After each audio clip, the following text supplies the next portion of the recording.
Good afternoon, ladies and gentlemen.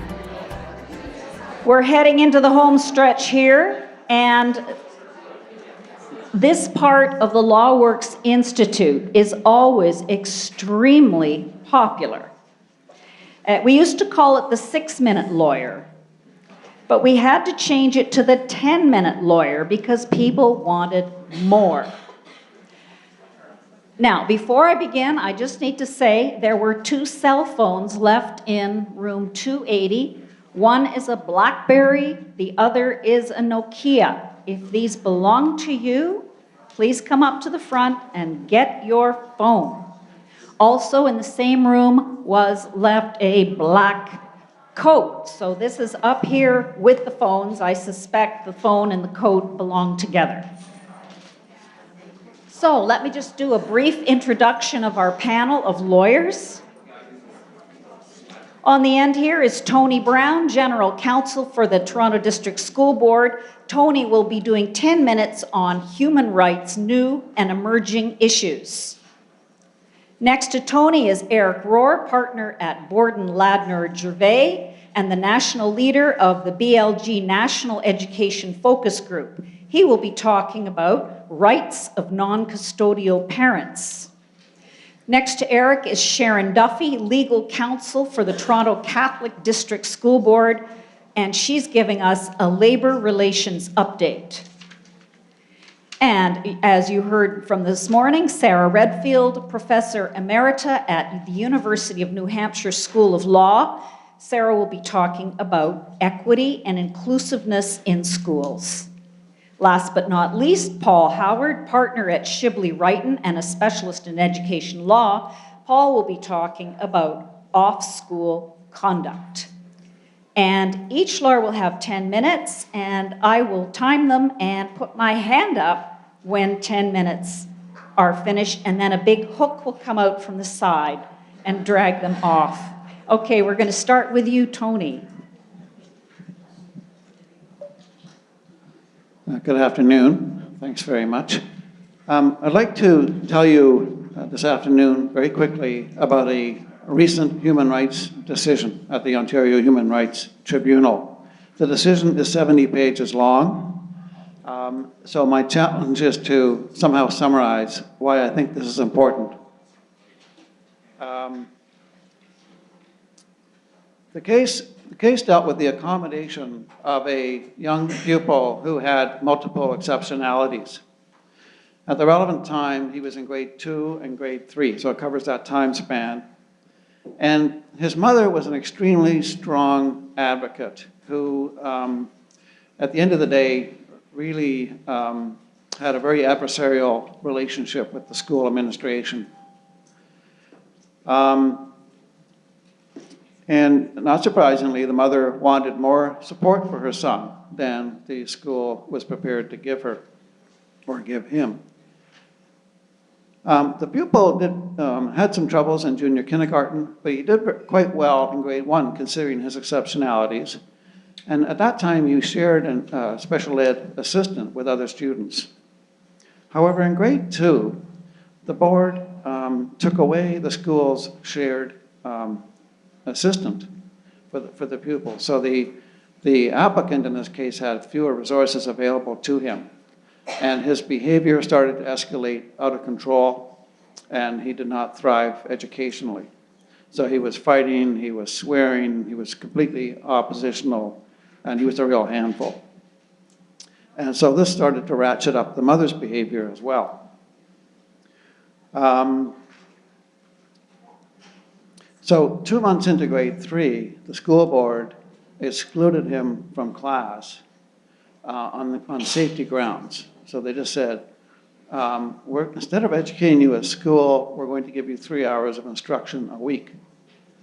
And again, not surprisingly, the mother was not too happy with that scenario. Now, and a couple of other things.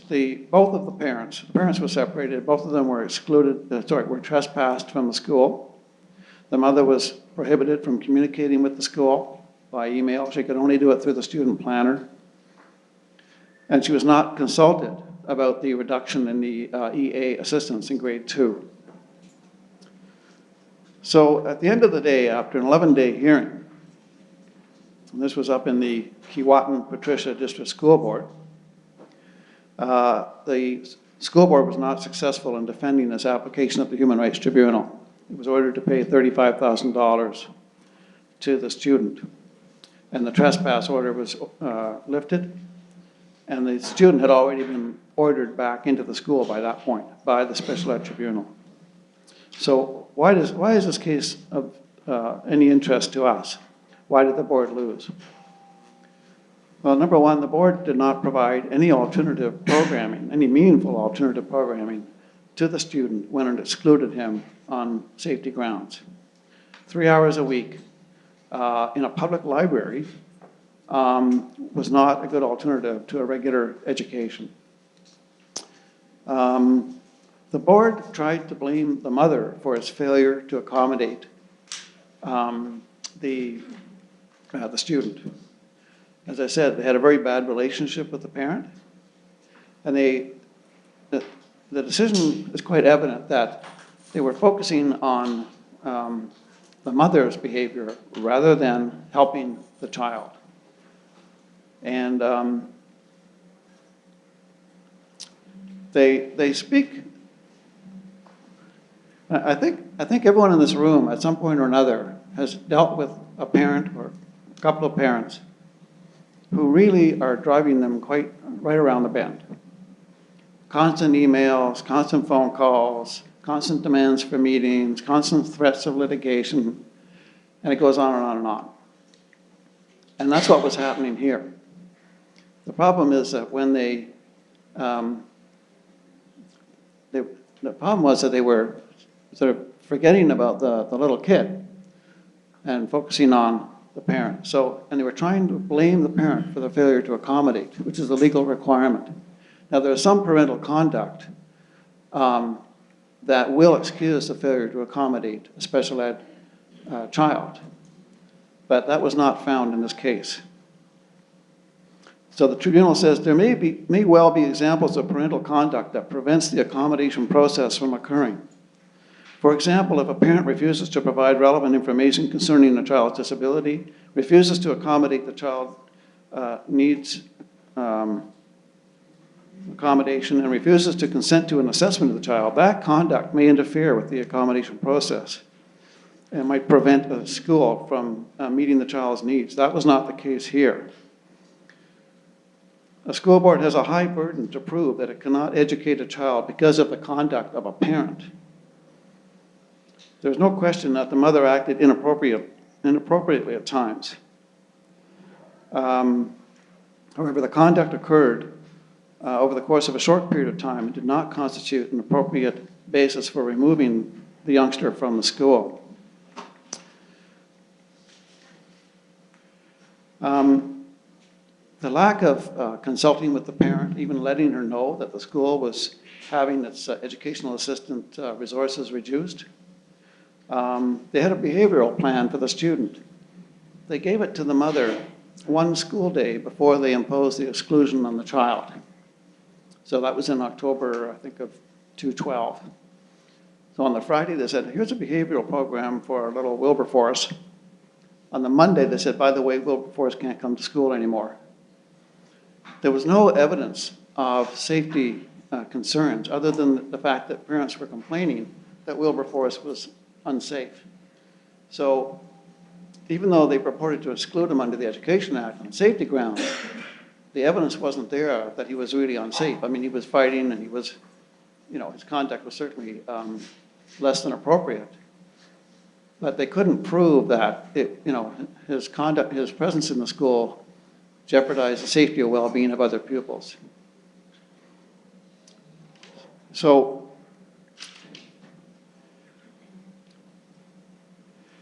does the decision stand for not being able to exclude kids on safety grounds? No. As you know, in the Education Act, there is a right to exclude pupils if their presence would jeopardize the safety or well-being of other pupils in the school. This case does not stand for the proposition that is irrelevant or cannot be imposed. But if you fail to prove that you have grounds under the Education Act for an exclusion, you're left with showing why you failed to accommodate a youngster with obvious disabilities. And the board here was unable to show why it failed to accommodate this youngster, and in turn focused on the conduct of the parent.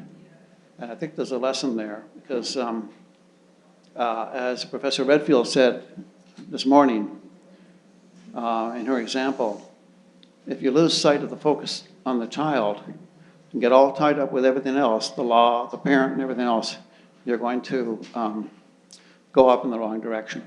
Thank you.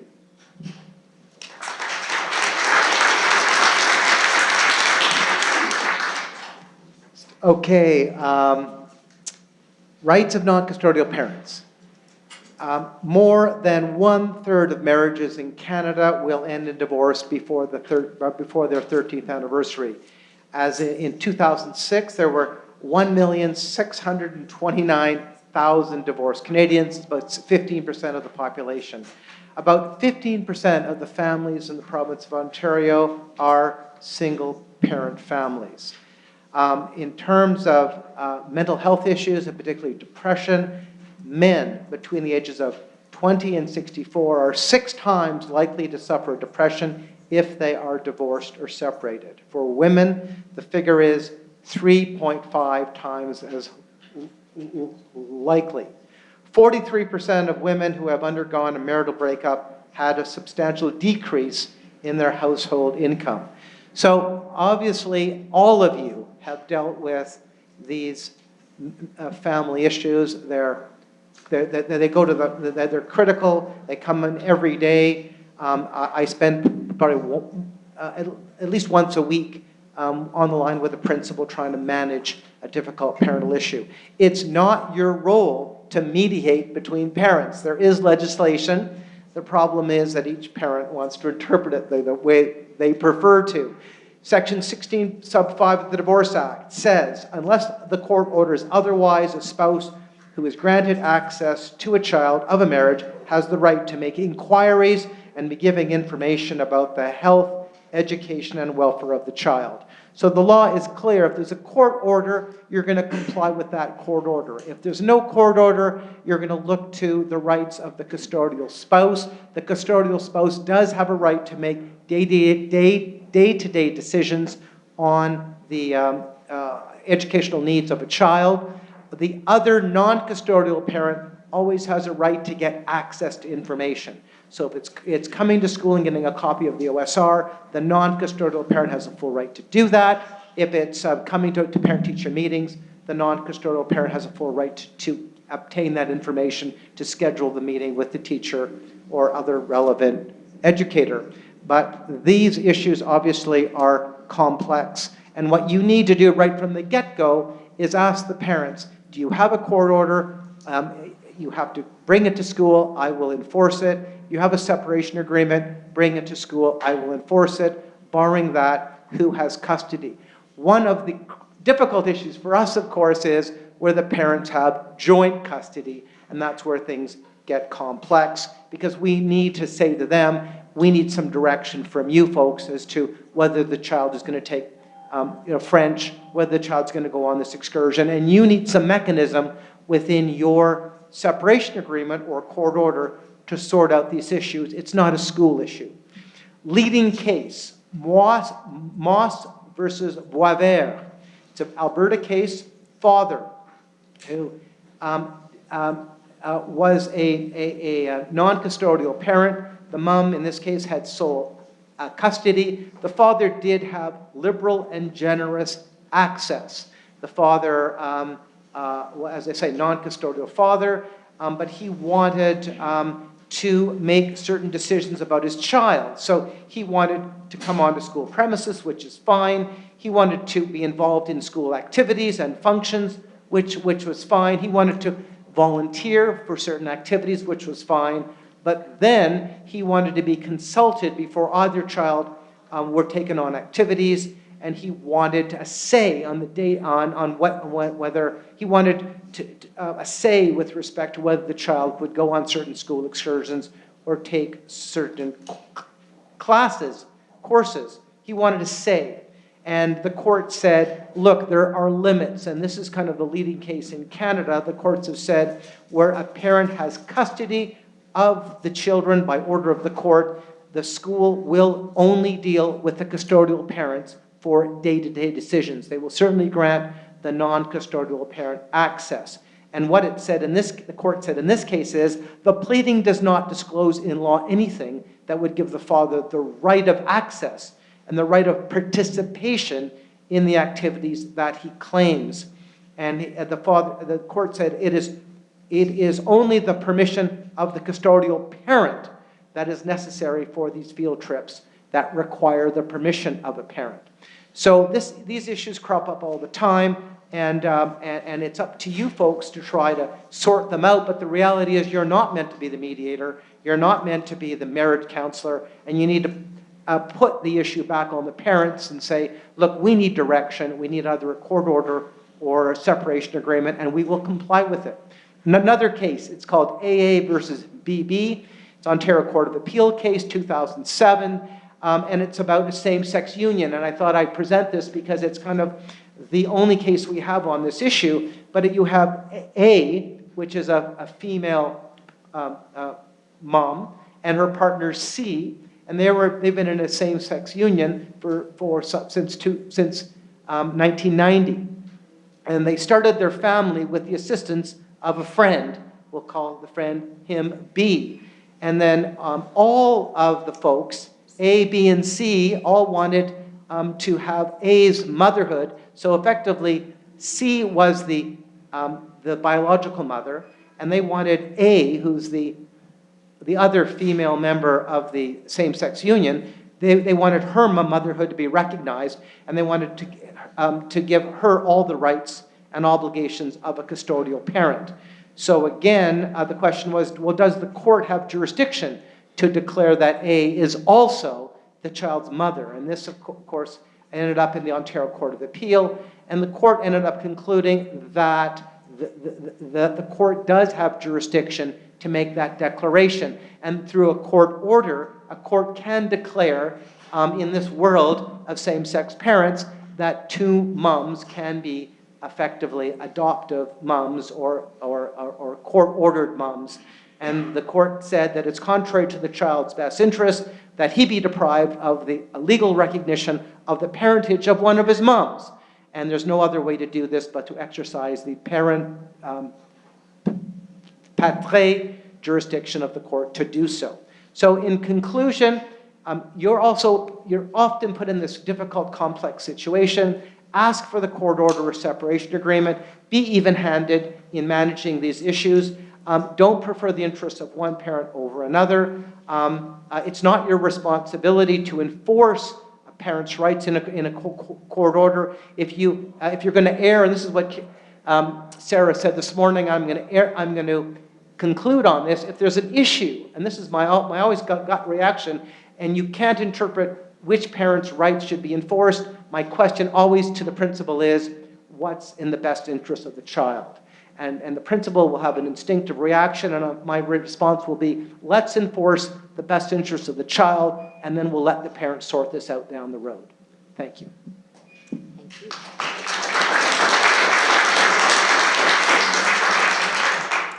Hi, so I'm doing the labor relations update, and when I got this topic, I said, thank you very much, Eric, because we all know how smooth the last few years have been with regard to labor relations in the education sector. So, I think it's a bit of an understatement to say that the last couple of years have been turbulent and have tested even the very best labor relations relationships that are out there in the education sector. But we're here, we're surviving, we're bruised and battered, but we're coming along.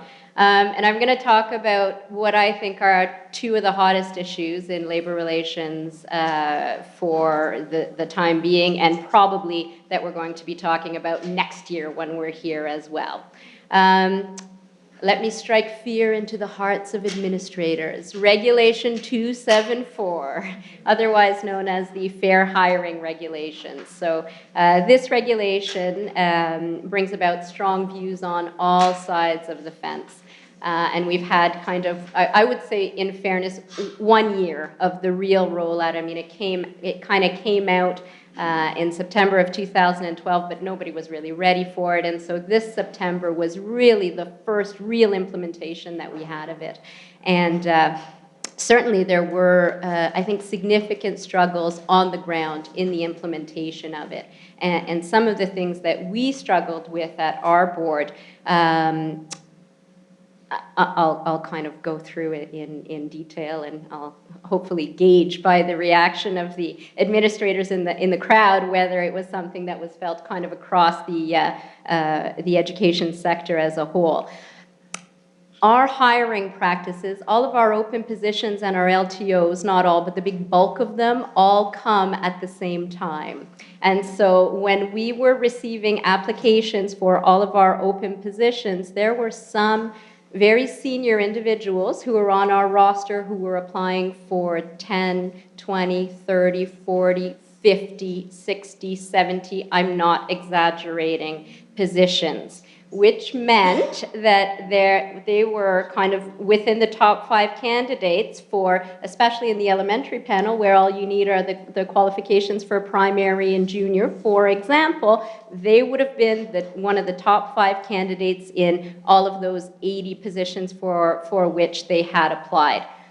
You can imagine how happy the principals were when we said to them, yes, keep trying to get in contact with this individual. And so it resulted in a significant difficulty for a number of our administrators in terms of trying to schedule these people. And of course, they couldn't make 80 interviews, right? I mean, but the implementation of it was very, very difficult from that perspective.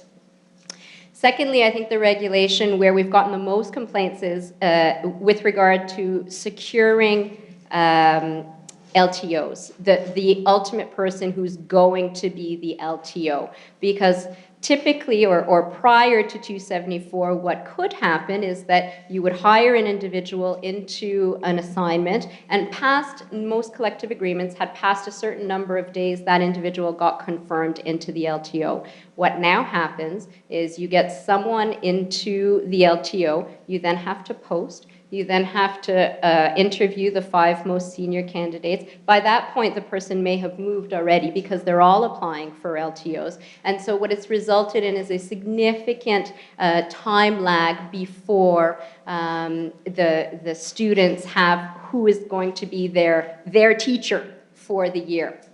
You can imagine how happy parents have been with regard to what's been happening. So the implementation of it has been, a real struggle, I think, on the ground. And I saw lots of nods, so I think probably it's been happening across the sector. This is something that doesn't just, cut with our board.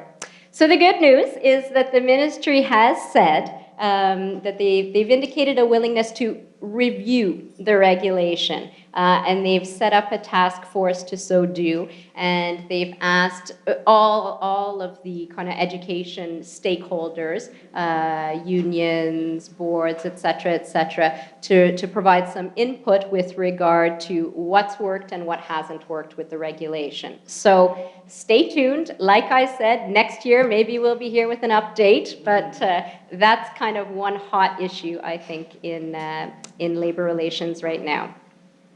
The second hot issue, which again I won't have any real information for you, but here it is, a hot issue, is Bill 122, otherwise known as the School Boards Collective Bargaining Act 2013. So the government introduced on October 22nd this new bill that proposes to establish a bargaining framework, a new bargaining framework for the education sector.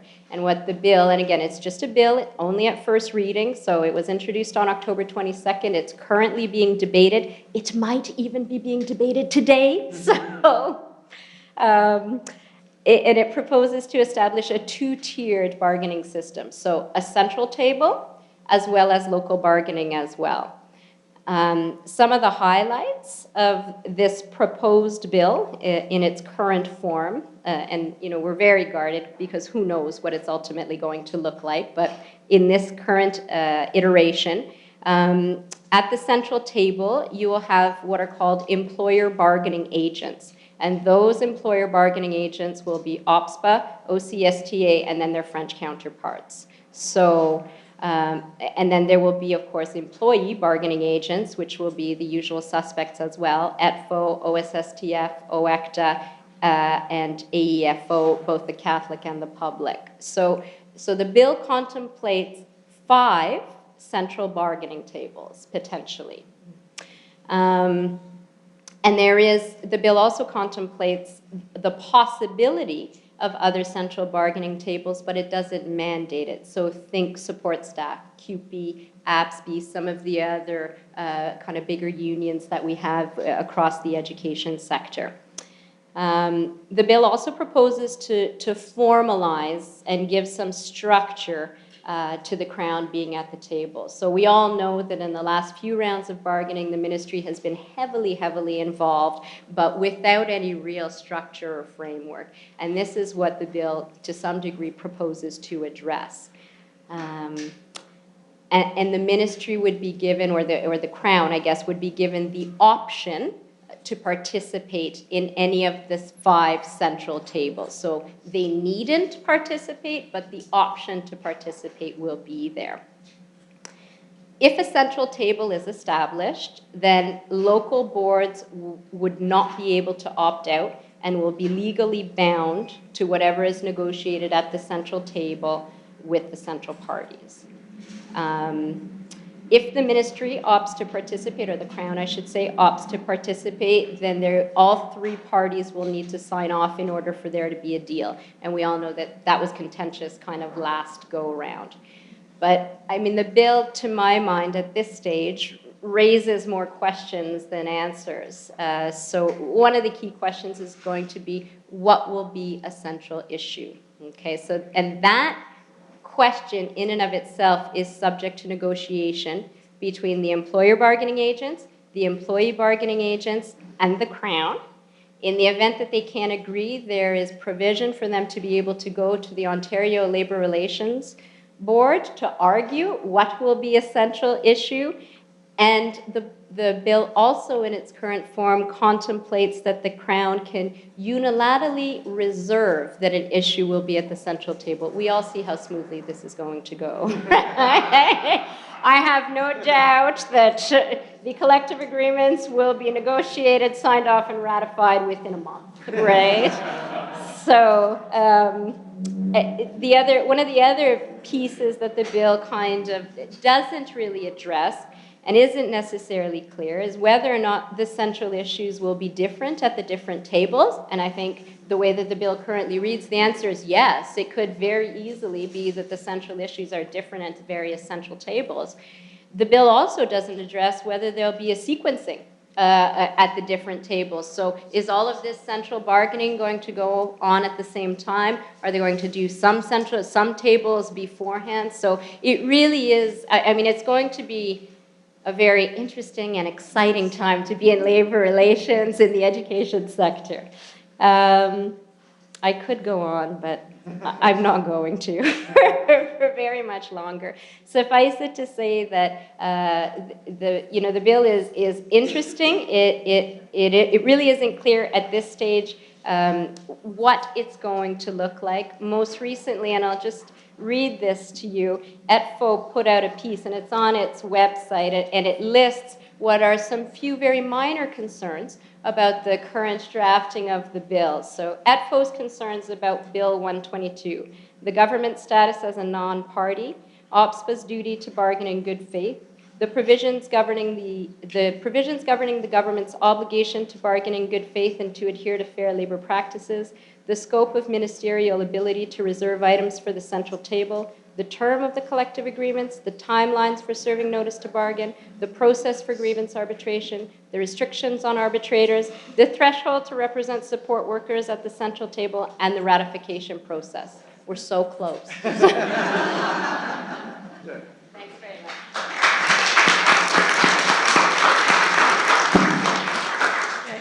I'm on. So my topic for this small session is diversity and equity and inclusion. And so I've been listening to my co-panelists already, and each of you, in your way, talked about people's rights, parental rights, custodial rights, human rights, kids' rights, labor rights, rights. And I think that's what you're going to talk about too. Yeah. Okay. So I've been thinking about rights in terms of the context of what I'm supposed to talk about: equity, inclusion, diversity, and I'm thinking a little bit that those aren't exactly rights. So in the States, we've had a lot of history about equal educational opportunity. I think you all know, just as we all do, about Brown versus Board of Education, but there have been other cases, the Mendez case, which preceded that, about Hispanic kids. And then we have lots of not only litigation, we have lots of legislation about rights, special education rights, rights not to be discriminated against, Title IX rights for athletics, just endless rights. Excuse me. So what does that have to do with diversity and equity and inclusion? Well, I think what's happened is we have all these rights, we have all these lawyers, and so we lawyers have trained you educators and our fellow lawyers to just be quiet, right? Never say anything that has any tone of discrimination in it. Some of you were in my session, I challenged you to, what would you say if I asked you if you were biased against the disabled? Everybody said, oh, no, I'm not, right? Excuse me. We trained everybody to never talk in a discriminatory way. You all know better, or you should. So where does that leave us? Well, I think, does that mean all this discrimination has just gone away because we're not biased against the disabled, we're not biased against anybody? Just ask us. No, I think what's happened is it's all gone a little bit underground. So where does that leave equity and inclusion? So I think we took the word diversity and we started to count up. How many whites do we have? How many women do we have? I'm going to count you all in this room. How many this is, how many that. We said, okay, we got diversity. And it's a pretty diverse crowd here. I understand Toronto to be the most diverse city in the world. So does that make everything smooth and equitable in Toronto? Probably not. Certainly when in smaller groups you have one of this, one of that, one of this, one of that, doesn't make things equitable. So we moved from diversity to a more qualitative word when we took on inclusion. So it's not enough to just count you. We want you to be part of something. We want you to be an equal part, should I say that? An equitable part.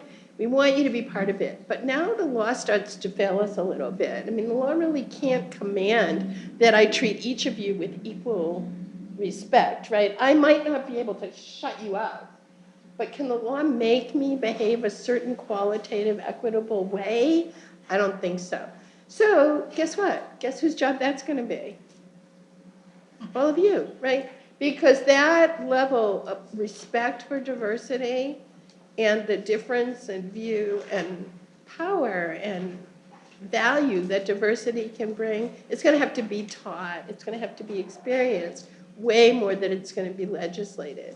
So I sort of think it's interesting you put a lawyer here to talk about this, but I'm handing it off. This is a big, huge societal job, and I think we have to talk to each other in big and human ways. And you all are suggesting the same thing in each of your spheres in order to find a way that's diverse, equitable, and inclusive. And I've enjoyed meeting many of you today, and I think if there's a group that can work on it, it's you, and I'm happy to have had the chance to talk about it.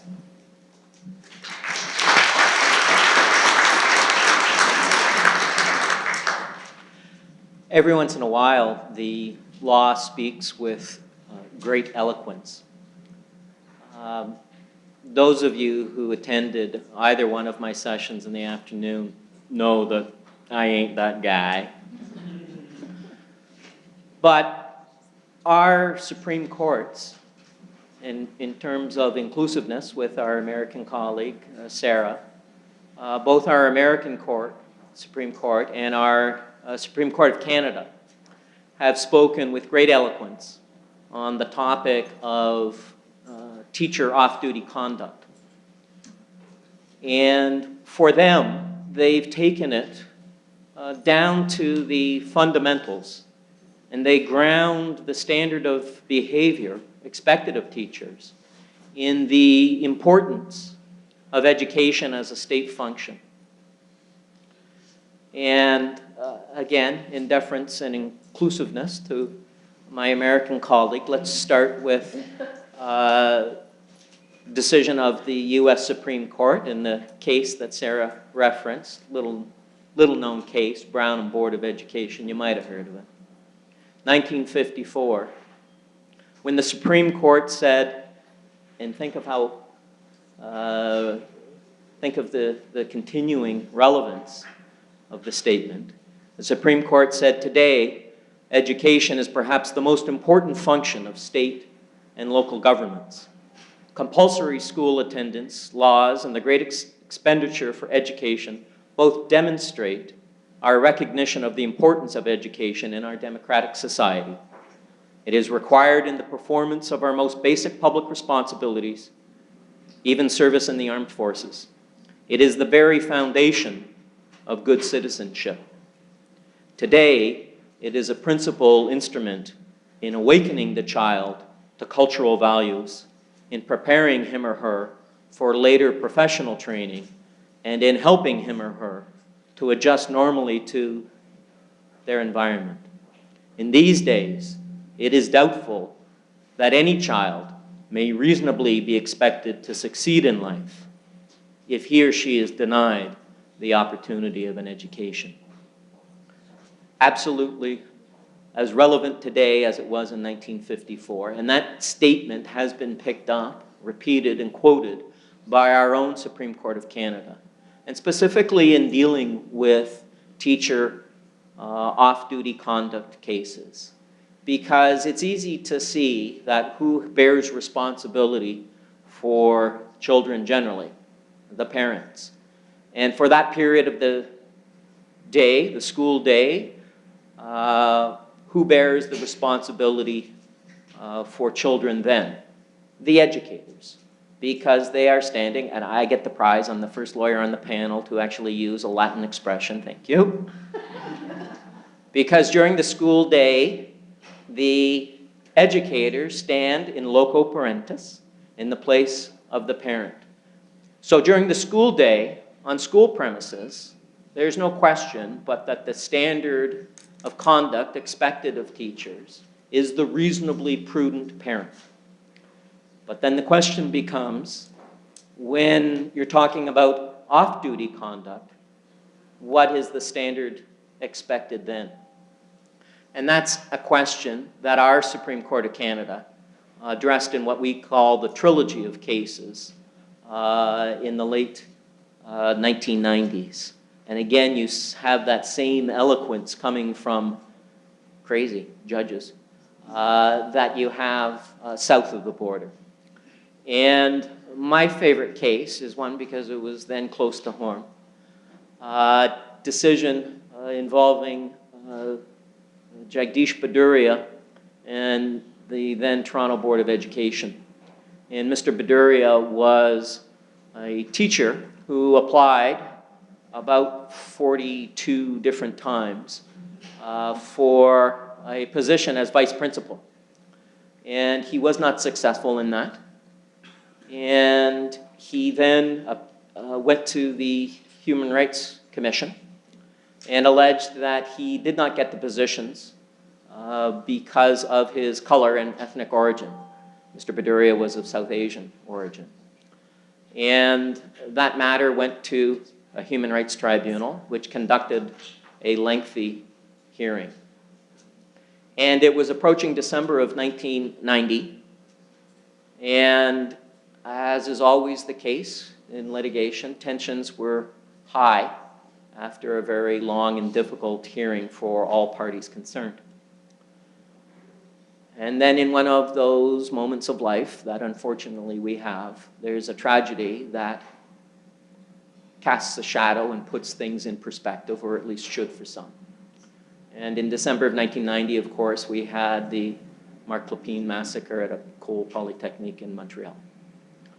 And it was about a week after the Montreal massacre that Mr. Baduria sent a letter to the then Director of Education, which was at that time the Toronto Board of Education, headquartered a couple of blocks that way at 155 College, where Mr. Beduria wrote to the director that he regretted the Lapine massacre. And in particular, he regretted that it happened at École Polytechnique, because it should have happened at the school board's head office. And I wish that the madman Lapine had lined you and all of your crony superintendents up against the wall and shot you dead.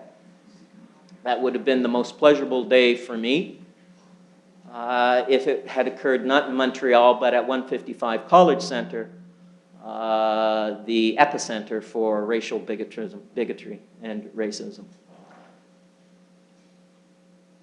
Call us crazy. We questioned whether or not a person of that expression or that minded ought to be teaching young minds.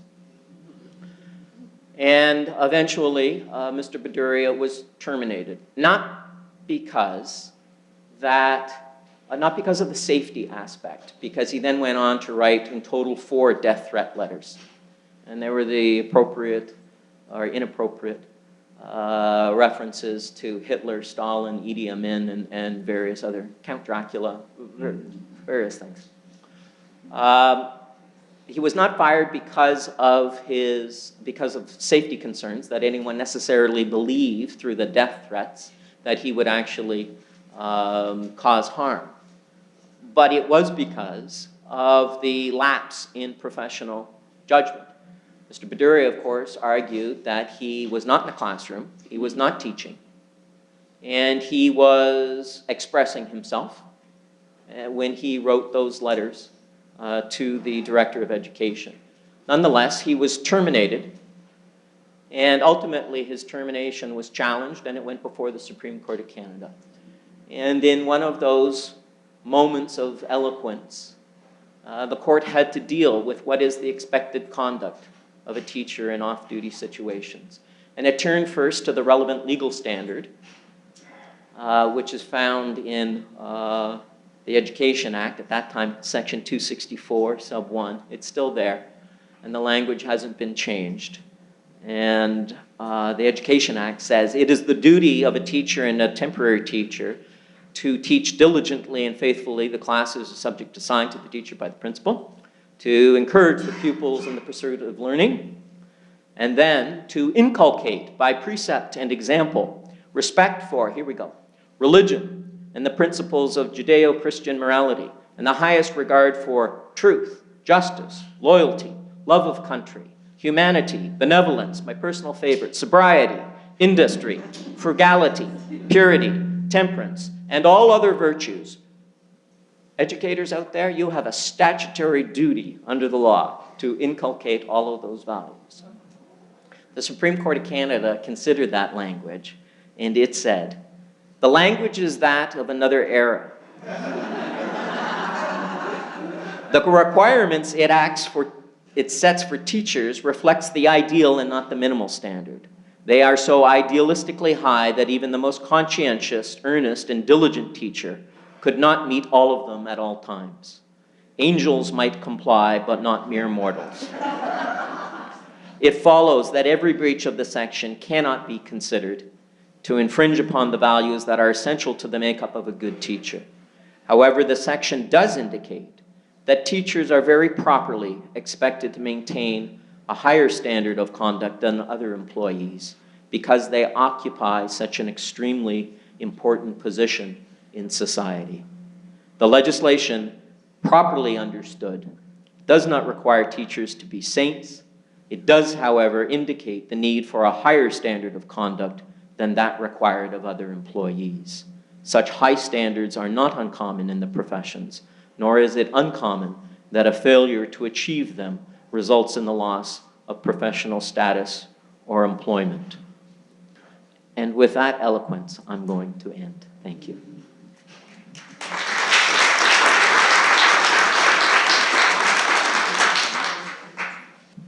I was going to ask Paul how he would position Rob Ford in what he was just saying. Yeah. No. Thank you very much, panel. That was extraordinary, and you all kept to 10 minutes. This will be on our website if you wish to take a look at it again. Have not yet had anybody claim the coat or the 2 phones, so we'll keep them. We're not going to have an auction. Thank you very much for your attention today. Please fill out your evaluation form. We do read them, we pay attention in order to make sure we have the best LawWorks Institute next year. So hope to see you again. Safe home, everyone.